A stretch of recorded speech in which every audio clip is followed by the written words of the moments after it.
रुक जाओ राजकुमार, वो तुम्हारी छोटी बहन है। साधु के श्राप के कारण वो ऐसी हो गई है। नहीं माँ, मैं इस कन्या को इस महल में बर्दाश्त नहीं कर सकता। इसका जन्म होते ही हमारे राज्य में अकाल पड़ गया। मैं इस कन्या को पानी के बहाव में बहा कर ही आऊंगा। रुक जाओ राजकुमार, ऐसी गलती मत करो। कुंदनपुर राज्य एक बहुत ही बड़ा और सुंदर राज्य था। वहाँ राजा कुंदन सिंह राजपाट की भाग दौड़ संभाला करते थे। राजा की बहुत ही सुंदर और सुशील रानी सुगंधा से विवाह हुआ था। सुगंधा की 2 संतानें थी, राजकुमार धनुष और राजकुमारी पुष्पा। राजकुमार धनुष अपने नाम की तरह धनुष विद्या में काफी निपुण थे। एक दिन एक साधु राजमहल के रास्ते से गुजर रहे थे। तभी उन्होंने सोचा, चलो जाते जाते राजा कुंदन सिंह से मुलाकात करके जाते हैं।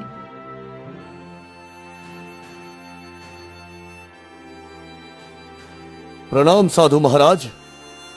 राजन, तुम्हारा कल्याण हो। सदा तुम प्रजा का हित करते रहो। साधु महाराज, आज आपके चरण मेरे राजमहल में पड़ते ही ये महल पवित्र हो गया। बोलो साधु बाबा, आपको दक्षिणा में क्या चाहिए? प्रजाजनक, मुझे दक्षिणा में इस महल की सबसे बड़ी वस्तु का दान दीजिए और वो दक्षिणा लेने मैं तुमसे 7 दिन बाद आऊंगा। ऐसा बोलकर वो साधु राजमहल से चला जाता है। इस महल की सबसे बड़ी वस्तु का दान? आखिर महल में सबसे बड़ी वस्तु कौन सी है? मुझे 7 दिन में पता लगाना ही होगा, वरना अनर्थ हो जाएगा। राजा ये सब सोच ही रहे होते हैं कि तभी मंत्री उग्रसेन वहाँ आ जाते हैं। क्या हुआ महाराज? आज आप काफी ज्यादा परेशान और भयभीत लग रहे हो। अब राजा कुंदन सिंह मंत्री को साधु वाली सारी बात बता देते हैं। इस महल की सबसे बड़ी वस्तु का दान? महाराज, ये तो बहुत बड़ी समस्या आन पड़ी है, लेकिन आप चिंता मत करो, हम 7 दिन में इस समस्या का हल जरूर निकाल लेंगे। ऐसा बोलकर राजा कुंदन सिंह और मंत्री उग्रसेन दोनों वहाँ से चले जाते हैं। एक दिन सुबह सुबह राजा अपने बगीचे की ताजी हवा का आनंद ले रहे थे, लेकिन उन्हें इस बात की चिंता भी थी कि महल की सबसे बड़ी वस्तु आखिर क्या है। तभी वहाँ पर राजकुमारी पुष्पा आ जाती है। पिताजी, अब मैं भी धनुष विद्या पूरी तरह से सीख गई हूँ। मैं चाहती हूँ कि राजकुमार धनुष की तरह मैं भी जंगल में शिकार करने जाऊँ। ठीक है पुत्री, लेकिन तुम संभल कर शिकार करना, क्योंकि कभी कभी शिकारी खुद किसी का शिकार बन जाता है।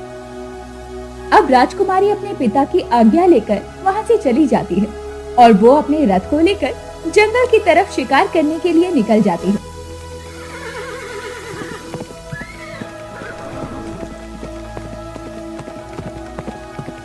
इधर पड़ोसी राज्य के राजकुमार विराट भी उसी जंगल में शिकार करने आए हुए थे। अभी तक कोई भी जंगली जानवर नहीं दिखा। अगर आज एक भी शिकार हाथ नहीं लगा तो मैं इस जंगल में कभी नहीं आऊंगा।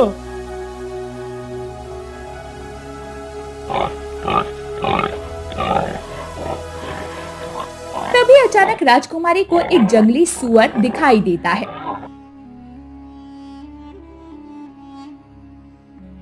अरे, ये दूसरा बाण किसका है? मेरी कमान से तो एक ही बाण का आगाम हुआ था। ये दूसरा बाण मेरा है राजकुमारी। जिस शिकार को तुम देख रही थी, उसी शिकार को मेरी निगाहें भी देख रही थी। लेकिन तुम कौन हो? राजकुमारी, मैं आपके पड़ोसी राज्य के राजा सुरसेन का एकलौता बेटा राजकुमार विराट हूँ, और आपके पिताजी और मेरे पिताजी दोनों एक दूसरे के मित्र हैं। हाँ राजकुमार, आप तो धनुष विद्या में काफी ज्यादा निपुण हो। आपका निशाना तो बड़ा अचूक है। राजकुमारी पुष्पा की मीठी मीठी बातें सुनकर राजकुमार विराट को उनसे प्रेम होने लगा। राजकुमारी, हमें आपसे प्रेम हो गया है और हम आपको अपना जीवन संगी बनाना चाहते हैं। क्या आप मेरी जीवन संगी बनेंगी? राजकुमार, आप गुणी भी हो, सुंदर भी हो, हमें आपसे विवाह करने में कोई ऐतराज नहीं है, लेकिन हमारी भी एक शर्त है जो आपको केवल 6 दिन में पूरी करनी होगी। ठीक है राजकुमारी, मैं आपकी शर्त पूरी करने के लिए हमेशा तत्पर रहूंगा। आप अपनी शर्त बयां करें। तो सुनो राजकुमार, एक दिन हमारे राजमहल में एक साधु आया। उन्होंने मेरे पिताजी से महल की सबसे बड़ी वस्तु की दक्षिणा मांगी और 7 दिन का समय दिया। 7 दिन में से एक दिन तो बीत गया है। अब तुम्हें 6 दिन के अंदर ये ढूंढ कर लाना है कि राजमहल की सबसे बड़ी वस्तु क्या होती है। हाँ ठीक है राजकुमारी, 6 दिन बाद हम इसी जगह पर वापस मिलते हैं। ऐसा बोलकर दोनों अपने अपने राज्य की ओर निकल जाते हैं।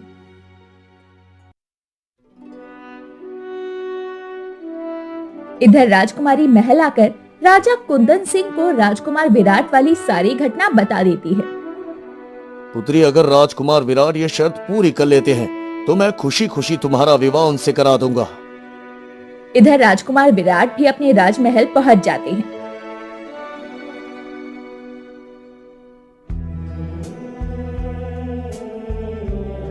पिताश्री, हमें पड़ोसी राज्य की राजकुमारी पुष्पा से प्रेम हो गया है और हम उनसे विवाह करना चाहते हैं, लेकिन उनकी एक शर्त है। शर्त? कैसी शर्त? पिताश्री, एक राजमहल की सबसे बड़ी वस्तु क्या होती है? ये राजकुमारी पुष्पा का शर्त है और ये शर्त मुझे 6 दिन में पूरी करनी होगी। पुत्र, इसके बारे में हमें कुछ भी ज्ञात नहीं है। रुको, हम अपने मंत्री करुण सेन से इसके बारे में वार्तालाप करते हैं। राजा सुरसेन अपने मंत्री करुण सेन को अपने पास बुलाते हैं और राजकुमार विराट और राजकुमारी पुष्पा वाली सारी घटना मंत्री को बता देते हैं। महाराज, ये काफी विचित्र सवाल है। भला राजमहल की सबसे बड़ी वस्तु क्या होती है? ये सब सुनकर राजकुमार विराट काफी ज्यादा उदास हो जाते हैं और वहाँ से चले जाते हैं। अगले दिन राजकुमार विराट सबसे बड़े ज्ञानी आदमी की खोज में गांव में निकल जाते हैं।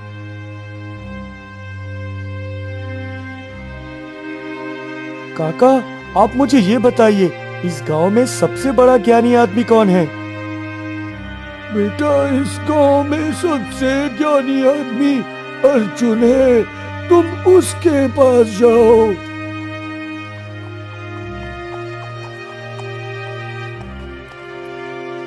अब राजकुमार चलते चलते अर्जुन के घर पर आ जाते हैं।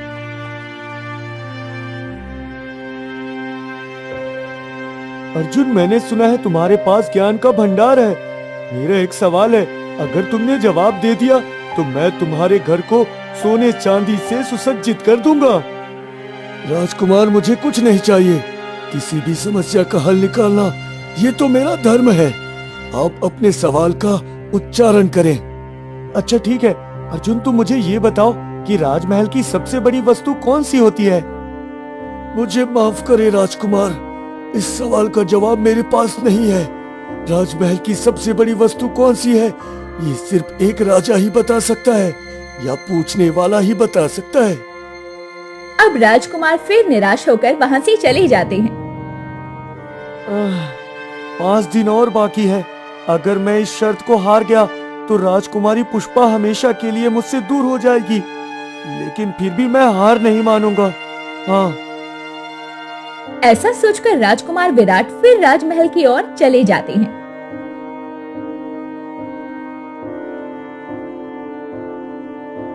क्या हुआ पुत्र? मैं तुम्हें 2 दिन से देख रही हूँ। ना तो तुम भोजन सही तरीके से कर रहे हो और ना ही किसी से बात कर रहे हो। क्या हुआ है, मुझे बताओ। माताश्री, मुझे एक शर्त ने बेचैन कर रखा है।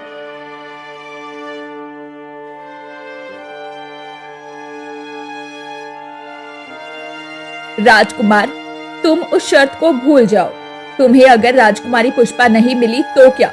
तुम सुंदर हो, सुशील हो, तुम्हें तो कोई दूसरी राजकुमारी मिल जाएगी।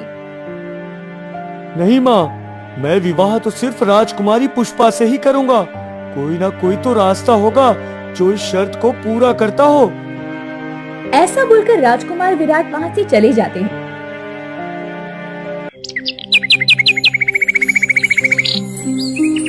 अगली सुबह राजकुमार विराट जल्दी ही महल से निकल जाते हैं। अब चाहे कुछ भी हो जाए, इस शर्त वाले सवाल का जवाब ढूंढकर ही राजमहल वापस लौटूंगा। हाँ। ऐसा बोलते बोलते राजकुमार घने जंगल के अंदर चले जाते हैं। तभी वो देखते हैं कि गांव की एक बुढ़िया उसके घोड़े के आगे चल रही थी। माँ जी, आप सुबह सुबह इस जंगल में कहाँ पर जा रही हो? बेटा, मैंने सुना है यहाँ जंगल में एक बहुत बड़ा बरगद का पेड़ है। उसके नीचे एक सिद्ध तपस्वी धुनी जमा कर बैठे हुए हैं। ठीक है माँ जी, मैं भी आपके साथ चलता हूँ। मुझे भी उन तपस्वी से कुछ सवाल के जवाब पूछने हैं जो मुझे मिल नहीं रहे हैं। अब राजकुमार विराट और वो बुढ़िया दोनों साथ साथ उस पुराने बरगद के पेड़ की ओर जाने लगते हैं। कुछ ही देर में वो वहाँ पर पहुँच जाते हैं जहाँ तपस्वी धुनी जमा कर बैठा था। प्रणाम तपस्वी जी। तुम्हारा कल्याण हो वत्स। बोलो, आज कुंदनपुर के राजकुमार को इस तपस्वी के चौखट पर कैसे आना हुआ? तपस्वी जी, मैं एक बहुत बड़ी विपदा में फंसा हुआ हूँ। मुझे आपकी मदद चाहिए तपस्वी जी। बोलो राजकुमार, आखिर मैं तुम्हारी किस प्रकार मदद कर सकता हूँ? अब राजकुमार तपस्वी जी को शर्त वाली सारी घटना बता देते हैं। तुम्हारे शर्त का जवाब मेरे पास है, लेकिन उससे पहले मैं तुमसे एक चीज लेना चाहता हूँ। जी तपस्वी जी। तुम इस जंगल की सबसे बड़ी वस्तु ढूंढकर मेरे पास लेकर आओ। अगर ये वस्तु तुमने ढूंढ ली तो तुम्हें भी ये पता चल जाएगा कि राजमहल की सबसे बड़ी वस्तु क्या है। जाओ राजकुमार, जाओ। और हाँ, एक बात याद रखना, ये जंगल मायावी है। तुम्हें कैसे भी करके माया जाल से नहीं फंसना है, और अगर एक बार माया जाल में फंस गए तो तुम हमेशा के लिए इस जंगल में कैद हो जाओगे।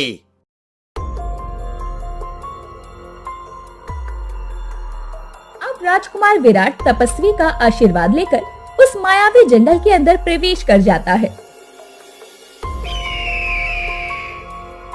राजकुमार, मुझे बचाओ, ये चील मुझे मार डालेगा। अब मुझे बचाओ राजकुमार। नहीं नहीं, मुझे पता है ये माया जाल है। तपस्वी ने बोला है कि माया जाल में मत फंस जाना। मुझे इन सब दृश्यों पर गौर नहीं करना चाहिए। हाँ। ऐसा बोलकर राजकुमार विराट आगे बढ़ जाते हैं और राजकुमार के आगे बढ़ते ही वो तोता और चील दोनों वहाँ से गायब हो जाते हैं। तपस्वी जी ने बोला है इस जंगल की सबसे बड़ी वस्तु लाने के लिए, लेकिन अब मुझे कैसे पता चलेगा कि इस जंगल की सबसे बड़ी वस्तु कौन सी है? ऐसा सोचते सोचते राजकुमार आगे बढ़ जाते हैं। तभी वो देखता है कि उसके सामने राजकुमारी पुष्पा आ जाती है।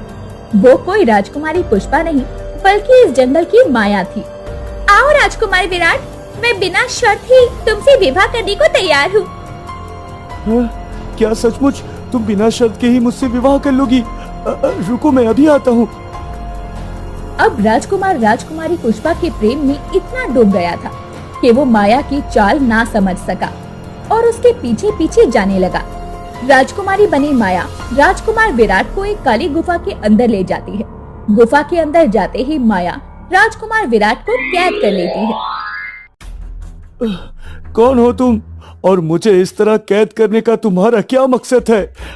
बताओ मुझे। राजकुमार की बातें सुनकर माया अपने असली रूप में आ जाती है। मैं इस जंगल की माया हूँ और तुम मेरे माया जाल में फंस चुके हो राजकुमार।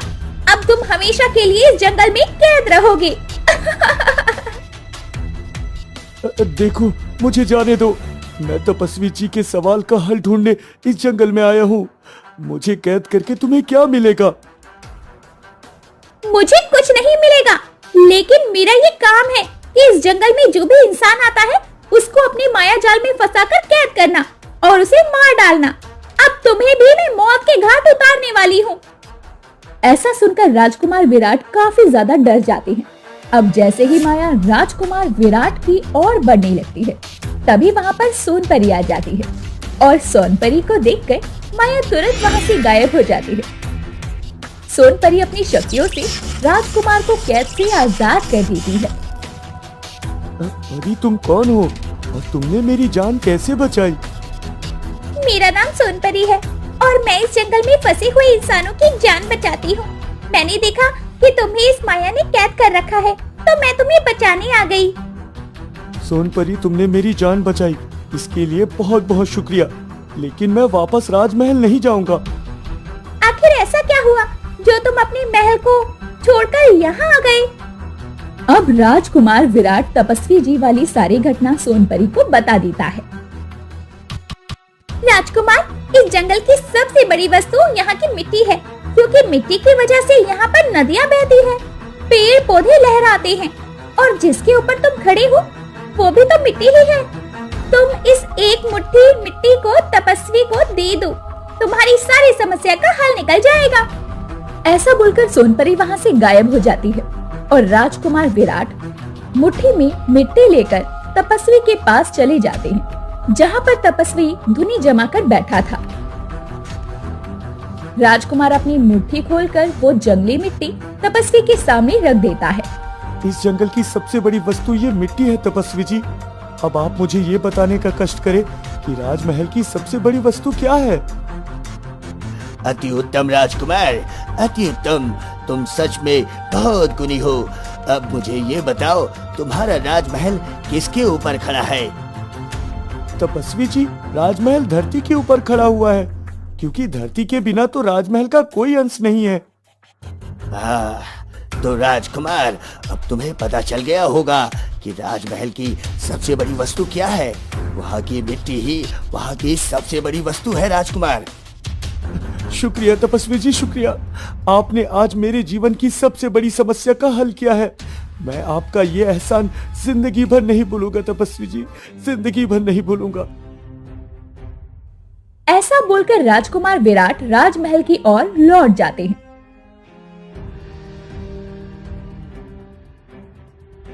राजमहल आते ही राजकुमार विराट सबसे पहले राजकुमारी को संदेशा भिजवाते हैं और उन्हें फिर से उसी जंगल में आने के लिए कहते हैं। इधर से राजकुमारी पुष्पा और उधर से राजकुमार विराट दोनों जंगल की तरफ निकल जाते हैं।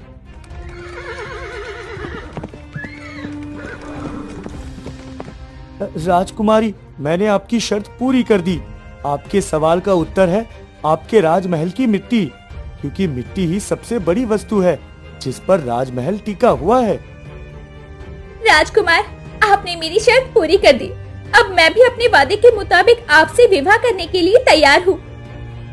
हाँ ठीक है राजकुमारी, अब आप राजमहल जाइए और राजा कुंदन सिंह को बताइए कि वो साधु राजमहल की मिट्टी के रूप में दक्षिणा लेना चाहता है। ये सारी बातें सुनकर राजकुमारी महल की तरफ निकल जाती है।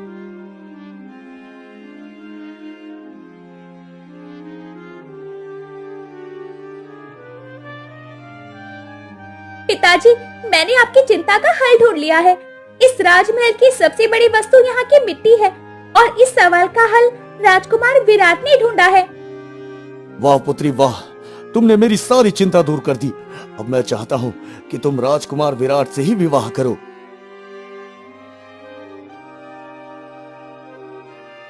अब जैसे ही 7 दिन पूरे होते हैं, वो साधु फिर राजमहल आ जाता है। राजन, मुझे मेरी दक्षिणा दो। मैंने जितना समय आपको दिया था वो पूर्ण हो गया है। जी साधु महाराज, आपकी दक्षिणा तैयार है।